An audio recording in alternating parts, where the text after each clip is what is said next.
One of the great joys of collecting is finding works that you can have a personal dialogue with.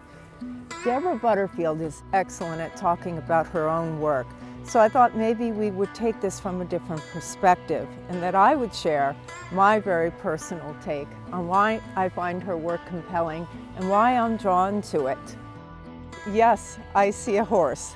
But what I really see personally is a work that has an incredible process to it in terms of what she must go through and the materials that she uses, hands down.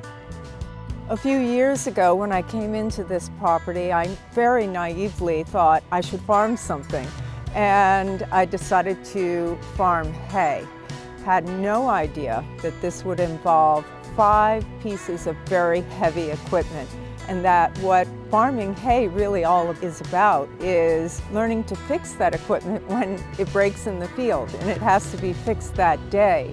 And a lot of times you don't have the parts laying around, so you steal parts from another machine.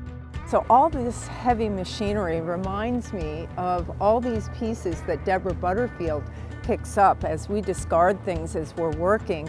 We create these big junk piles here, but for her, these are the pieces that she looks at to make these horses, and she has to wrangle these pieces and put them together.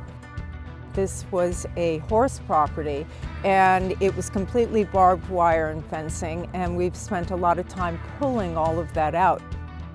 It's been breaking my heart that the hand-hewn fences that were making up all the paddocks have been degrading over time. I know Deborah Butterfield would see these very differently than I do.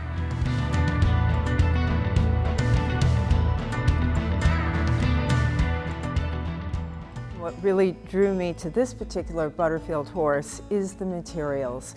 You know, these sticks, this particular wood.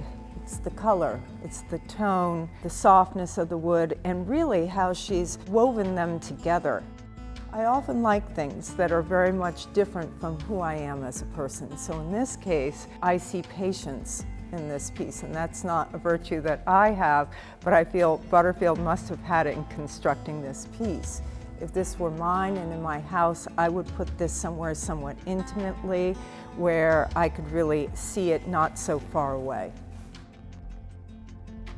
This work is titled Crystal, and it came to us as a piece that was potentially having a hard time finding an owner. And as I've lived with it, I've come to feel that it's a really magnificent Deborah Butterfield.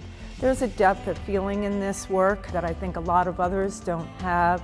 The bend in the head, the way, you know, this curves downward, and then the little tilt. To me, this is a horse that has lived in a very weathered part of the country, and the word weather-beaten comes to mind, and of course it's the materials that she's using here. And I say, if you gave me the barbed wire and the remnants of like a fence post or whatever she's used, I'd say, you know, I wouldn't even feel inspired to work with this material.